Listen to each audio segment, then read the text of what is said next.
उमरकोट के करीब बंद स्टॉप के मुकाम से पुराने तारीखी दरख्तों की गैर कानूनी कटाई जारी है और हफ्ता भर में दर्जनों दरख्तों को काट डाला गया है। बंद स्टॉप के मुकाम पर सरकारी बंद पर खड़े तारीखी व पुराने दरख्त महकमा जंगलात की नाहली व भारी नजराने के ओस काटे जा रहे हैं। चंद दिनों के दौरान ही दर्जनों दरख्तों को काट कर फरोख्त करने की गर्ज से आरा मशीनों पर पहुंचा दिए गए हैं, जबकि दरख्तों की कटाई पर पाबंदी के बावजूद चंद पैसों के लालच में महकमा जंगलात की नाहली और इलाका मकीनों की मिली भगत से रोजाना कई दरख्त काट कर लकड़ी के ताजरों को फरोख्त किए जा रहे हैं। जिला उमरकोट के शहरी व समाजी हलकों की जानिब से दरख्तों की गैरकानूनी कटाई और महकमा जंगलात की नाअहली पर शदीद तशवीश का इजहार किया गया है और आला हुकाम से दरख्तों की गैरकानूनी कटाई का नोटिस लेने और मुलविस अफराद के खिलाफ सख्त कार्रवाई का मुतालबा किया है। नदीम कायम खानी, सिटी न्यूज, उमरकोट।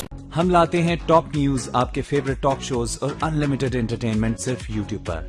अगर आपने अभी तक हमारा चैनल सब्सक्राइब नहीं किया तो अभी सब्सक्राइब करें और बेल आइकॉन को क्लिक करके हमारी लेटेस्ट वीडियोस के बारे में अपडेट जानें।